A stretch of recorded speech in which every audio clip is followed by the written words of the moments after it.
RCF.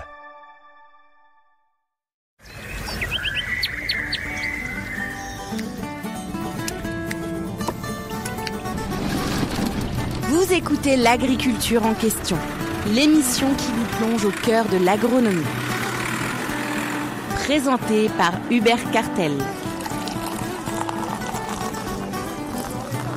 Chaque semaine, cultivons ensemble l'avenir de nos terroirs. Bonjour à tous, bienvenue dans notre émission L'agriculture en question avec notre invité Jean-Marie Lette. Bonjour Jean-Marie. Bonjour Hubert, bonjour à tous. Alors Jean-Marie, aujourd'hui on va parler du sucre. La question c'est d'où vient le sucre, et là on s'adresse à un expert et on voudrait expliquer la question du sucre à tout le monde, à tous nos auditeurs. D'où vient le sucre ? Le sucre, il s'est développé, on va dire, en France sous Napoléon. La première sucrerie, elle a dû être réalisée juste après en 1810, 1811, dans ces années-là. Et ça fait suite au blocus avec l'Angleterre à cette période-là, où Napoléon a décidé de construire une filière sucre en France. Alors bien évidemment, le sucre existait avant la culture de la betterave. Oui. Parce qu'on parle du sucre d'origine végétale, il y a deux origines principales pour le sucre, qui c'est le sucre de canne, la canne à sucre, et le sucre de betterave. Voilà, il y en a également d'autres, puisque là on parle de la partie saccharose, mais il y a aussi la partie glucose, issue des céréales, qui elle aussi a un pouvoir sucrant. Alors la part entre le sucre issu de la canne à sucre et celui issu de la betterave, elle est quand même très différente. Ah, tout à fait. Effectivement, la betterave, elle ne représente au niveau mondial que 20% en fait du sucre, et 80% de ce marché-là, il est pris par la canne à sucre. Alors chez nous, bien sûr, on ne voit que des betteraves, mais au niveau mondial, voilà, c'est la canne à sucre qui est le plus gros producteur de sucre. Alors plus particulièrement pour la France, où en est-on ? Alors la France, c'est un grand producteur de sucre, c'est le premier producteur de sucre de l'Union européenne, et c'est le deuxième producteur mondial de sucre de betterave au niveau mondial. C'est la Russie en fait qui est le premier producteur, et tout sucre confondu, c'est le 9e producteur mondial de sucre. Donc la France a une place importante dans la production du sucre, y compris au niveau planétaire. Et quand on regarde la France, ça situe plutôt où la production de sucre ? Alors la production de sucre, elle est basée en fait dans la moitié nord de la France. Le plus au sud, c'est le bassin parisien pratiquement. Maintenant, il n'y a plus de sucre en Limagne comme il y avait encore il y a quelques années. Et en fait, il est structuré autour de coopératives. Il y a 3 grosses coopératives. Qui sont des leaders mondiaux de très gros groupes. Qui sont effectivement de très gros groupes. On peut les citer. Il y a Cristal Union qui a aujourd'hui 8 usines en France. Qui est originaire de notre région, c'est de Bazancourt, oui. Il y a Tereos, bien évidemment, qui a lui aussi 8 usines et qui est originaire de l'Aisne, donc pas très loin lui aussi de chez nous. Qui est l'Aisne, le premier département en France où on a cultivé la betterave. Voilà. Les 2 premières sucreries françaises sont dans l'Aisne. D'accord. Et l'Aisne reste le premier département français sucrier. Et puis il y a Saint-Louis Sucre, qui est une filiale en fait de Sud Sucre, un groupe allemand qui a également 2 usines en France. Et donc une grosse concentration de ces sucreries dans le nord-est de la France, bassin parisien, pour l'essentiel. Voilà, et puis bien sûr la Picardie, le Nord et la Normandie. Voilà, c'est les régions privilégiées. Et dans notre département de la Marne, en Champagne, on n'a quand même pas cultivé des betteraves à sucre depuis très longtemps. Ça a dû commencer dans les années 60, fin des années 60. Quand on a commencé à défricher la Champagne, voilà. Et qu'on a constaté que la betterave sucrière finalement se plaisait dans les terres de Champagne. Tout à fait. Et à cette époque-là, on a eu affaire à des vrais pionniers puisque nous, on n'était pas couvert de quotas, quotas qui permettaient d'avoir des prix relativement élevés. La grosse partie de la production était ce qu'on appelle du quota C, c'est-à-dire de la production au prix mondial.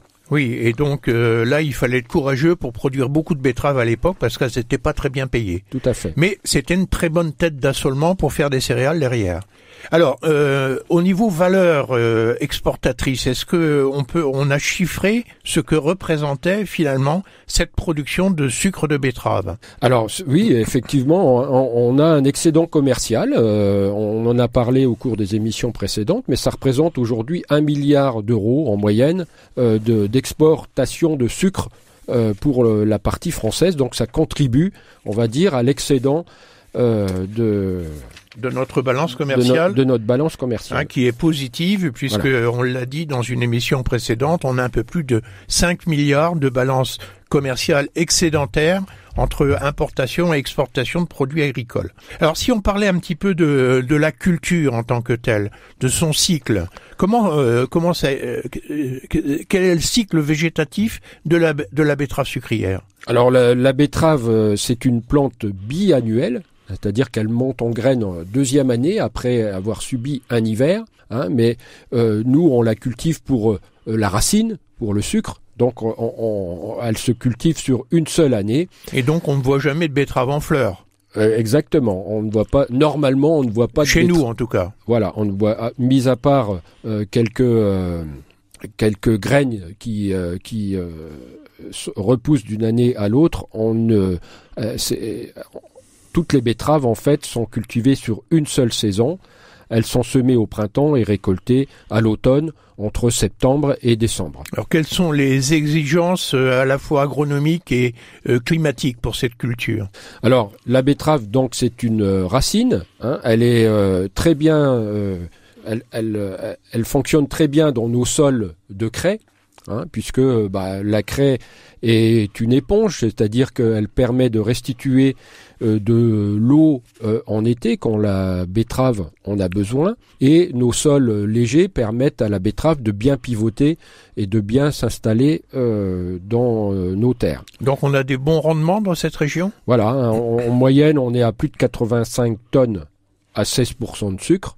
Ce qui fait qu'on produit de l'ordre de 13 à 14 tonnes de sucre à l'hectare. Il faut préciser qu'en fait, l'agriculteur, il est rémunéré sur la quantité de sucre qu'il livre à la sucrerie. Tout à fait. Donc, le sucre contenu dans les racines. Ouais. Et donc, on a une densité, comme on l'appelle, qui est variable suivant les années.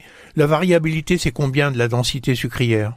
Ça va de 16 à 20%, quoi. Quand on a des années très ensoleillées notamment. Voilà, quand il y a du soleil, effectivement, le taux de sucre est plus important. Donc cette culture de la betterave permet de faire du sucre en quantité relativement importante. C'est la place de la betterave dans notre région Champagne-Ardenne, l'ancienne Champagne-Ardenne. C'est quelle place dans les assolements? C'est de l'ordre de 15% en moyenne. Ça en fait pratiquement la deuxième culture derrière le blé.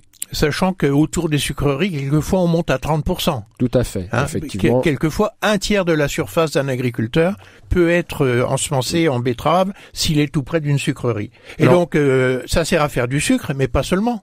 Oui, tout à fait. Il y a 77% à peu près des betteraves qui sont transformées en sucre, mais il y a aussi les 23% restants sont transformés en éthanol. Et cet éthanol, il sert un petit peu, on va dire, en alcool de bouche pour la consommation alimentaire, mais surtout, c'est de l'éthanol carburant pour les voitures qu'on rajoute dans l'essence. Ce qui veut dire qu'on a des distilleries dans notre région? Oui, à Bazancourt, effectivement, on a une distillerie qui transforme nos betteraves en éthanol. Alors, si dans notre région, la betterave est une sorte de culture reine très bien implantée avec une part importante dans les assolements, ça veut dire aussi qu'elle a des atouts économiques? Alors, bien évidemment, on l'a dit, les terres champenoises sont particulièrement adaptées à la betterave et on a des rendements qui sont pratiquement les meilleurs d'Europe. Parce qu'on a aussi une particularité, c'est que les terres faciles de notre région permettent des arrachages tardifs. On arrache encore des betteraves au mois de décembre et ça se fait bien dans des terres crayeuses qui marquent pas trop les sols.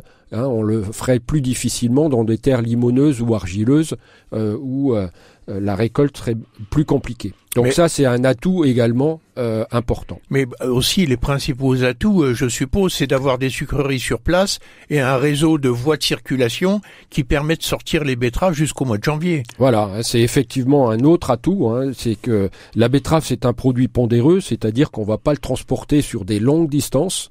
Donc, le fait d'avoir un territoire quadrillé par les usines, eh bien, nous permet effectivement d'avoir cet atout régional de production de la betterave.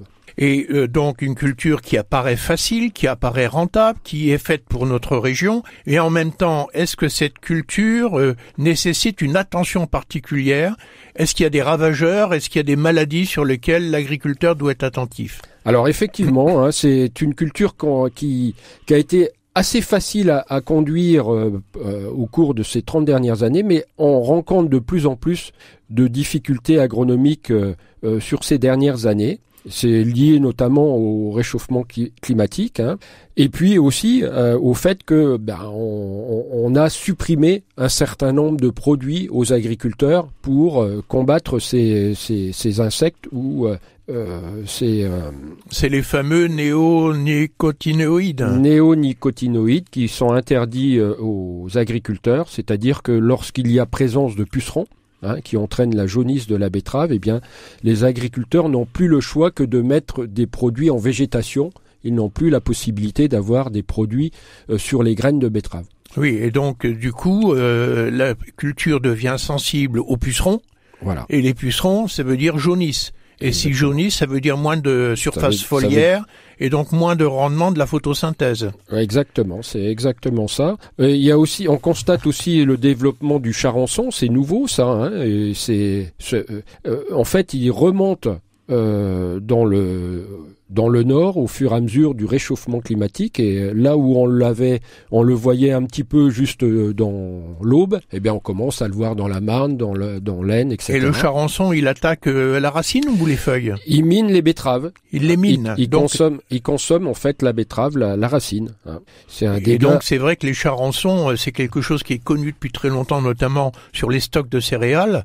Et il y avait une solution, c'était la chimie. Et aujourd'hui, cette solution-là, elle n'existe plus, pratiquement. Exactement. Et puis, dans les maladies, il y a aussi la cercosporiose qui est de plus en plus forte et importante. C'est une maladie du feuillage, et les agriculteurs ont assez peu de produits efficaces pour la détruire. En tout cas, c'est une culture reine dans notre région, qui nécessite tout de même une bonne technicité agronomique pour les agriculteurs, de plus en plus d'ailleurs de technicité agronomique, et tout ceci sur un marché où le sucre est de moins en moins populaire parce que le diabète, et à cause de tout cela, cette production tient quand même encore sa place dans notre région, et c'est une culture importante. Oui, on peut dire que c'est la meilleure marge économique pour les agriculteurs depuis maintenant 50 ans. Eh bien, merci beaucoup Jean-Marie. À très bientôt sur RCF. Au revoir à tous. Au revoir.